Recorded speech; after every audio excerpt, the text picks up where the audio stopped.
Hi everyone, welcome back to Behind the Pass with me, Indra. So maybe before we start to the program, I was just gonna tell you a bit about the program. So Behind the Pass is a Youthplomacy program where we invite gastronomic practitioners like chef, restaurateur, or other gastronomic practitioner to share the knowledge and experience in and of the kitchen related to their gastronomic journey, the gastronomic aspects from cuisine, trend, culture, and beyond. The pass is a long bench between the kitchen and the dining room in restaurants. It's where the chef in charge does a final quality check of every dish that was prepared in the kitchen before passing them to customers. Hence, the reason why we choose the name Behind the Pass is to pretty much discuss everything that happened behind the scene in every gastronomic journey. So with us today in this episode, we are very pleased to welcome the young and talented and successful chef slash entrepreneur, Candy Gunawan, to share her little journey with us. So Candy, it's very nice to have you at Behind the Pass today. Hi, thank you for having me. My pleasure. So Candy, could you briefly share your culinary journeys with us and how did you end up opening dessert classes? Like, cake class, including ones that specializing in dietary, special dietary class like the Hatiku vegan. Sure. So, hi everyone, my name is Candy and currently I am running my classes. So I teach classes, I teach baking and pastry classes, not only special dietary requirement classes, but we also have regular classes. So I teach both hands-on, which is offline, and also online classes. So back to 2012, when I started my culinary journey, I enrolled to a Bachelor of Culinary Arts and Business in Lockwood, New Zealand, and that's how I met you. So back to 2012, I studied for Culinary Arts and Business for 3 years in New Zealand, and then back then, special dietary requirements were on the rise, I guess. So in New Zealand, there were lots of cafes, restaurant, coffee shop. They started to offer special dietary requirement menu, I would say. Started from a really basic thing like gluten-free muffin or lactose intolerant coffee and stuff like that. Therefore, during my 3 years of study, we didn't go into really deep knowledge about special dietary requirement, but because it was on the trend, we did have a lot of conversations in the class. So we did talk about how to cater special dietary requirement customers, and then what kind of ingredients that we could use in order to substitute what they cannot eat. Therefore, I became familiar with what gluten-free is, what vegetarian or vegan are. And then I went back home in 2015, started my online business. I started to sell cakes. And then in 2017, I started to teach classes. So the first classes that I ever taught was entremet with mirror glazing, all of the mousse cake stuff with the shiny mirror glazing and stuff like that. And then the demand, so I live in Surabaya, but the demand was really high in big cities such as Jakarta. So I went to Jakarta probably like once or twice every month to teach entremet and mirror glazing classes.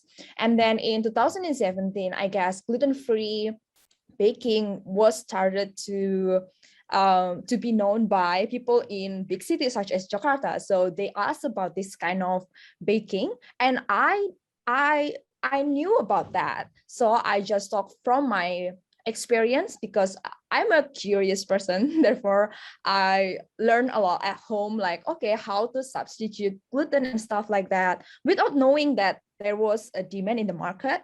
And then I was thinking like, okay, those people, my students, they asked me if I could have a class where I teach gluten-free or vegan baking. So I was like, okay, there is a demand, why not doing it? I guess that's how I started to teach special dietary requirement bakings and pastry. See, yeah, that's very interesting. So I think the bottom line is that you're getting familiar with like vegan slash other special dietary business since you first moved to New Zealand? You know, the scene is always like that, right? Yeah. And also you taught in class as well. But what's the first thing that triggered you to, okay, let's just do vegan food stuff? Okay, so I myself, I'm a lactose intolerant. So I substitute a lot of dairy in my own recipe without knowing there's a demand. It's just purely just for myself. And then when I was in New Zealand, one of my classmates, you know, Zoe, she's a gluten-free and she's a lactose intolerant as well. So every time I baked together with her, I kind of became familiar with what kind of ingredients that she used, because we have to do it gluten-free, otherwise she couldn't eat the cakes or whatever that we made. Therefore, gluten-free baking wasn't really like something that is strange for me, because I became familiar without actually studying or learning about it. And then, as I said, I knew that there was a demand in the market. Like actually my student asked me if I could teach special dietary requirement, baked goods and stuff like that. That's how I started. But then I knew that, okay, there are lots of demands, and I know there are not a lot of chefs, or I would say bakers, that teach those kind of classes. Therefore, I started to go into, I started to learn more. I would say learn and research more. I was self at first, but then I did enroll to a class with a vegan chef. His name is Tony Rodriguez. He's a Spanish chef. He's vegan and he's a really good chef. Therefore, I was like, okay, if I really want to do this as a career, and I feel responsible to my participants, to my students, to teach what vegan or gluten-free bakings are, I have to learn from the best chefs as well. Tony Rodriguez is a vegan himself, therefore he knows a lot of stuff about vegan ingredients, and I asked a lot of stuff about vegan ingredients from him as well. And then in 2020, I decided to enroll in a nutritionist certification, and especially in plant-based nutritionist. Therefore, I felt like I have to have a backup, not only from ingredients or baking point of view, but also from the nutritional value point of view. So I didn't decide to choose this path, but more like I just became familiar because it was there, and then there was demand and I knew how to do it, and then I was like, okay, I'll just do it. So yeah. That's interesting. But Candy, let me take you back a little further in 2015 when you first started your cake class. 2015, you told us that you started with, you know, you're selling cakes like entremet and also making cake classes like making mirror glazed cakes, and also entremet, and also your classes also taught like a modern Indonesian desserts. And I'm fortunate enough to be one of your participants in one of your classes. Very exciting. But you know, when you first started the cake class, or you know, or when you first started the business back in 2015, mirror glazed cake or like gato, it's not very that popular in Indonesia back then, right? It's True. still on very, very new territory, and you decided to pursue that path. And how's the crowd back then, and who's the primary customer? Is this only for the mirror glazing class or for the? Yeah, we're gonna start with that, and then Okay. The crowd, I would say in 2015, I guess mirror glazing was not really popular yet in Indonesia. It was a big thing, like in Western countries, like in Europe, Australia, New Zealand, and America. Like everyone talk about it, but in Indonesia, they didn't really know what is entremet, what is mousse cake, like. Yeah. They thought it was pudding, like Asian pudding with like agar-agar, because it's Asian, yes, agar-agar, but it's way more complicated than that. But I guess now it's very common. Like a lot of people are not only selling the cakes, but they are also started to teaching about entremet and mirror glazing as well.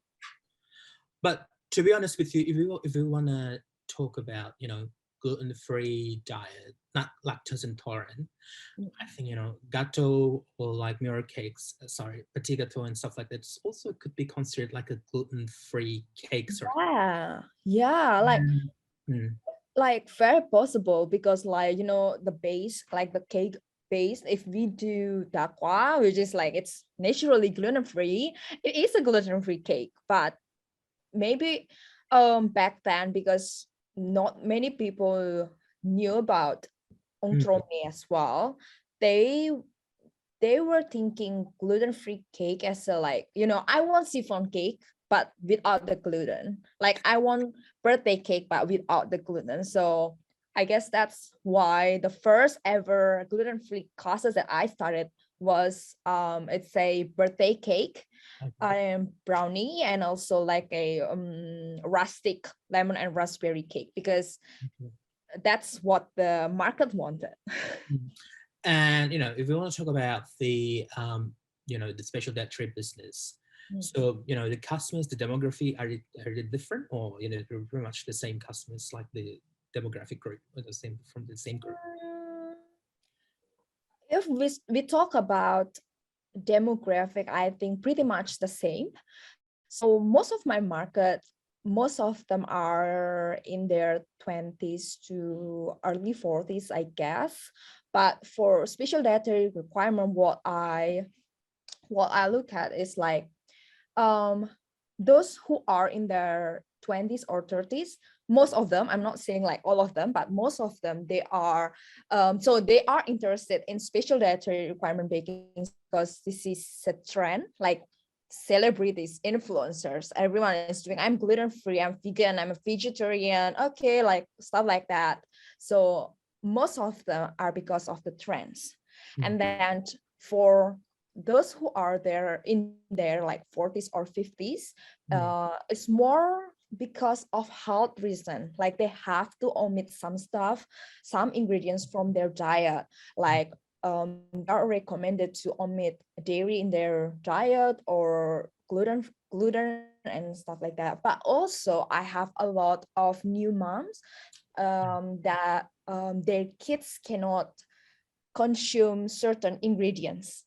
Like, I don't know, like a lot of kids nowadays, they cannot consume dairy and then gluten. And also those who are autism, they are recommended to on gluten, dairy, and they are recommended as well to limit their intake in sugar. So do you think that trends helps you in like customer acceptance? I mean, like because of the trends now, you know, we've seen a lot of influencers and celebrities, they're starting like a vegetarian, vegan diet. It makes it easier for you to promote your class slash products. Yes, indeed.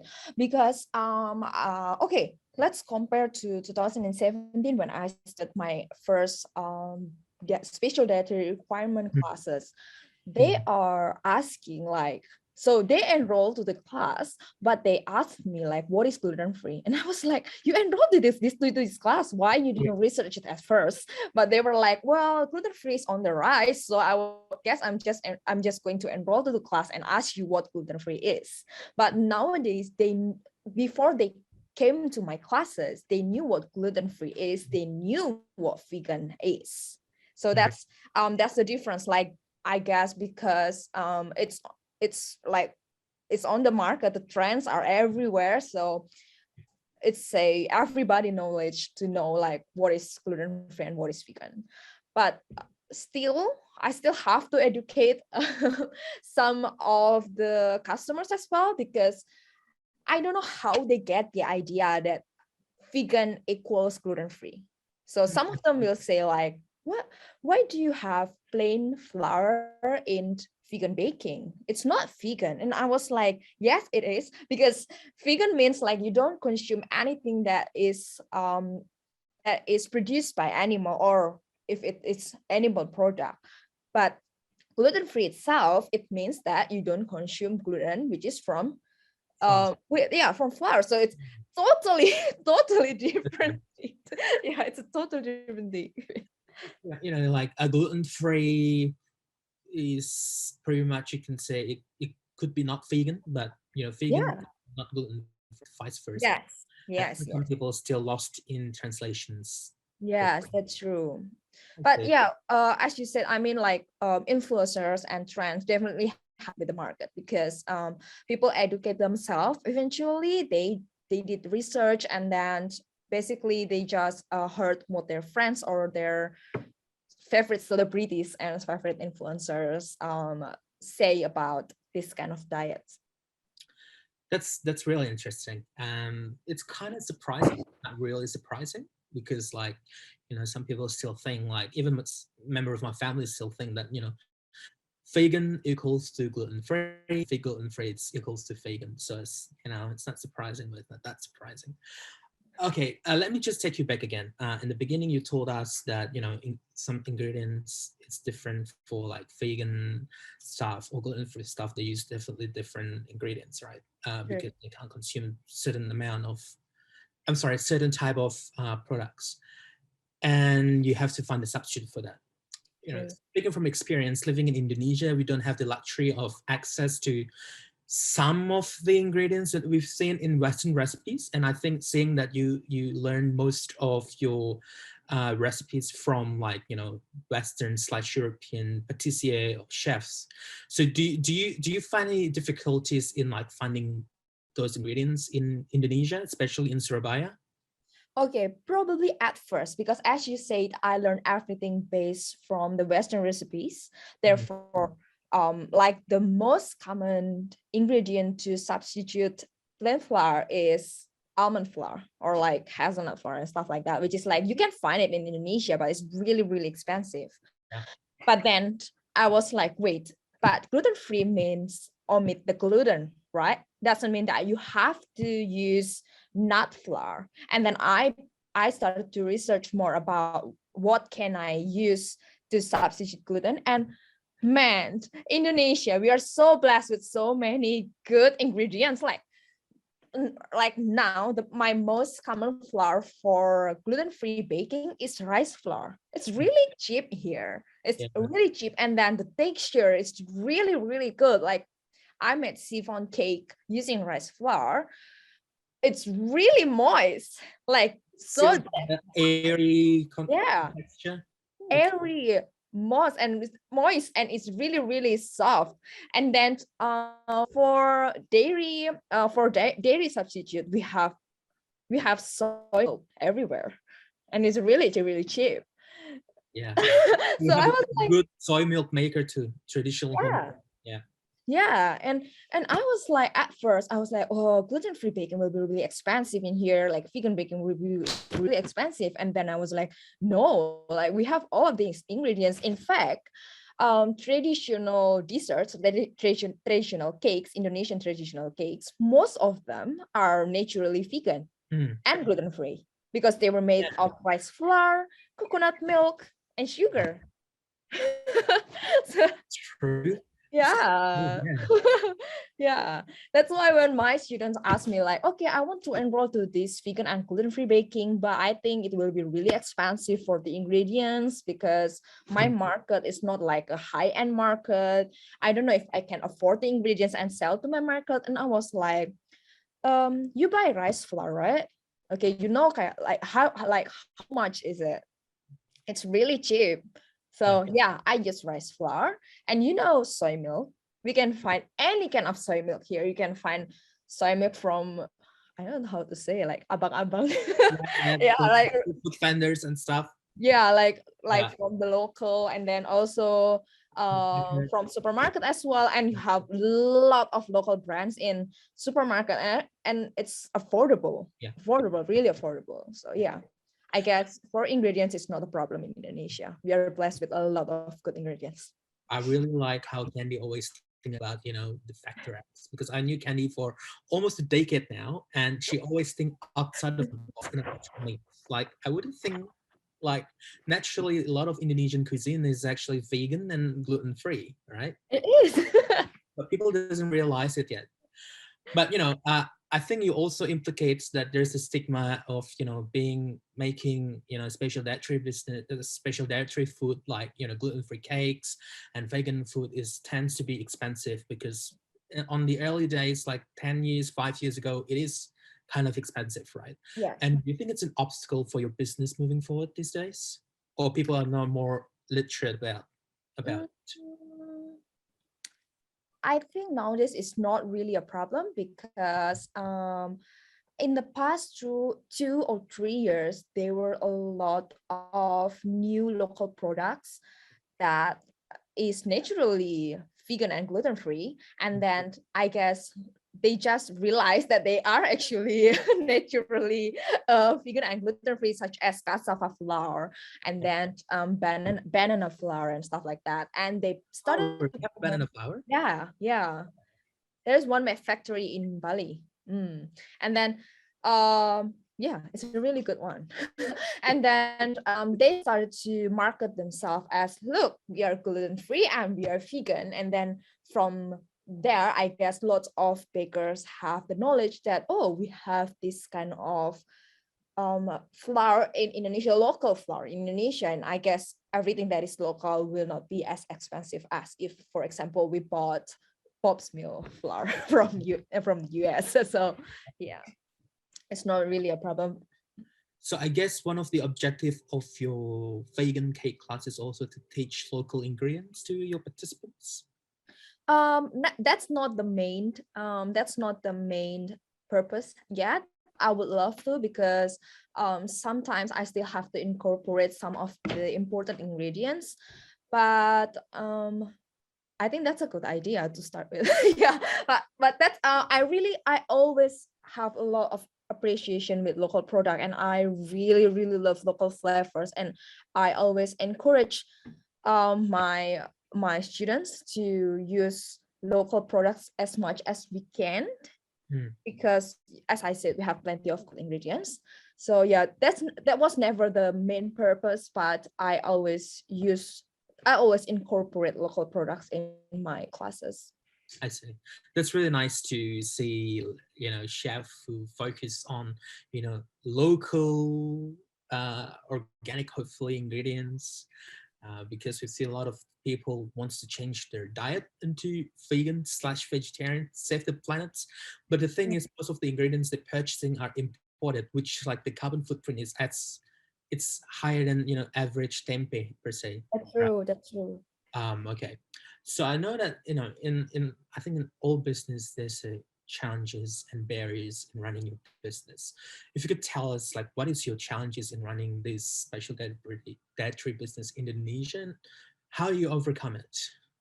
Okay, so probably the first challenge that I realized was definitely the lack of information about what special dietary requirements are. And then I have to keep educate them, like, okay, you can say to your customer that your products are gluten-free, but you still have to remind them that they are produced in a kitchen where you also produce products with gluten and stuff like that.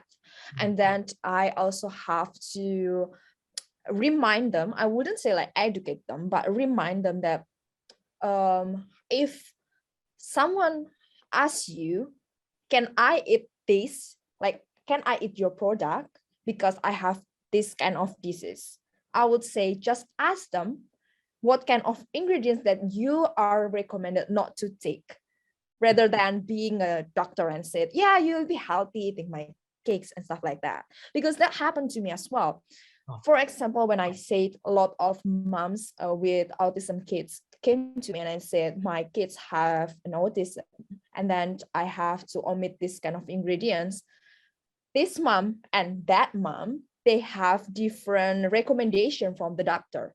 So this mom said, okay, my kid can consume sugar, but the other one said, my kid cannot consume any sugar. So things like that, because we are not doctor, we are not dietitian. Okay, I am a nutritionist, certified. I'm certified as a nutritionist, but also I'm not running a nutrition consultation and stuff like that. So I like to have that as a backup for myself because I feel responsible, but I also feel responsible to ask my client and to inform them what are the ingredients that I use in my baking.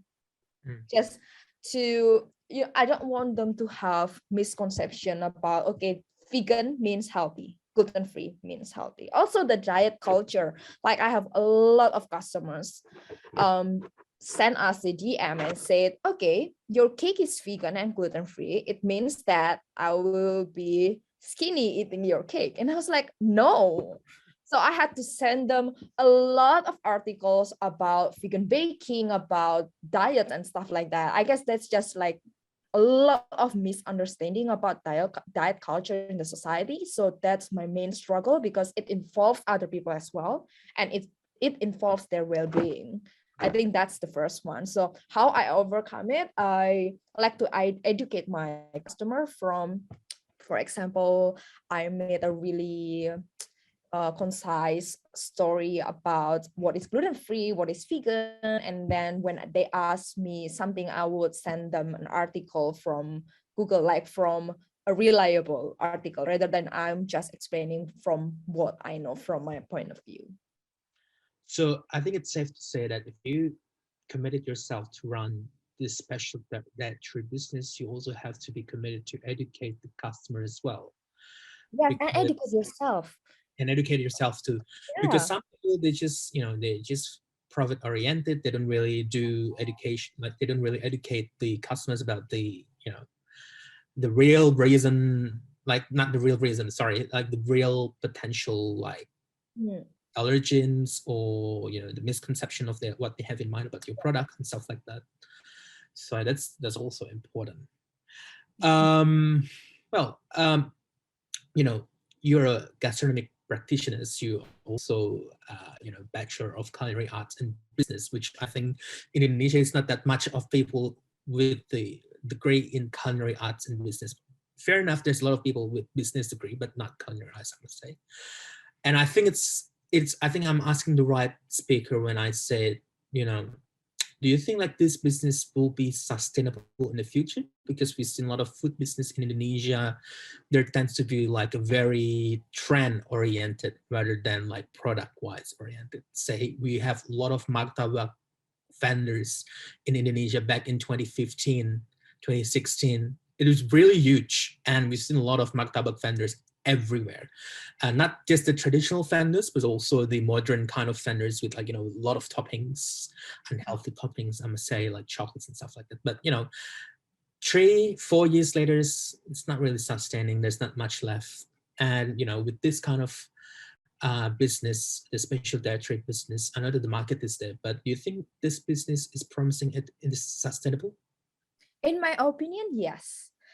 Because gluten-free and vegan now is not only becoming a lifestyle, but there are people who choose to become a vegan because of ethical reason as well, and also for health reason as well. So I knew that, and there were lots of studies behind vegan and gluten-free diets too.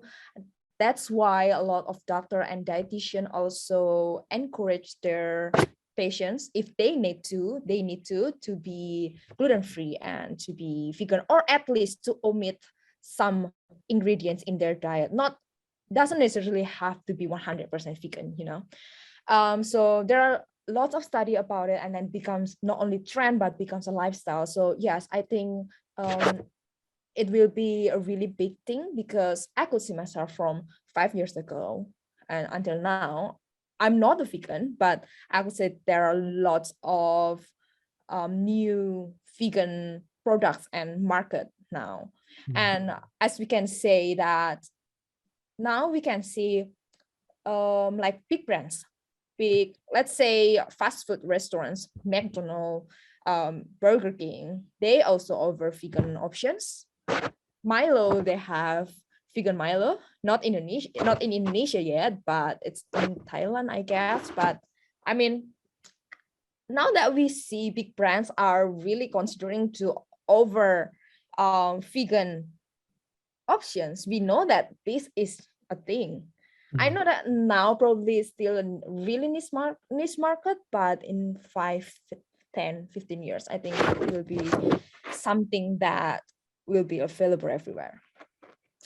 Well, last question. Do you think that this kind of, this kind of food business, like this kind of type of special dietary business, will overtake the conventional kind of business? Overtake. I don't think it will overtake. But I guess it will be there just to be one of the options that is available in the market. Just more, but probably they will be more familiar. Just like, okay, I would choose chocolate instead of cheese, or I would choose beer instead of wine, or I would choose Italian food instead of French food. So it's more just like an option, but not overtaking other markets as well, in my point of view. I think both of us can agree that, vegan / gluten-free / other special dietary business will still continue to grow, especially in Indonesia. Yes. And I think that's a good thing. I think it's a good thing. I mean, I know that some people really cannot consume gluten, or they cannot consume lactose. Even myself, I'm a lactose intolerant. If I go to a coffee shop, the first thing I ask them is, do you have any lactose intolerant milk? Do you have soy milk? Do you have almond milk? And then if they say they don't have, I might go to other coffee shop because they cannot drink milk. So it's like, it's only milk, but for me, it's really important. Everything. Yeah. So that, as I said, it's probably not overtaking, but more like there is an option. And it will be helpful for a lot of people because there are lots of people who cannot consume gluten or dairy or eggs. That's really interesting. So that's very, very nice to talk to you, Candy, with everything that we've discussed today. It's really nice to have you on board. Our audience can get a very good insight that we've been talking. I hope so. With Candy, and it could be a reference for your future business plan, or pretty much if you're considering a change of lifestyle / diet. So once again, on behalf of the team, thank you so much, Candy, for coming to Behind the Pass. We would love to have you back to talk about a lot of things in the future. It's such a pleasure to have you. Thank you so much for having me. I hope this will be really helpful. So that's it, everyone. That's Behind the Pass with Candy Gunawan. I hope you have a very good insight, and take care.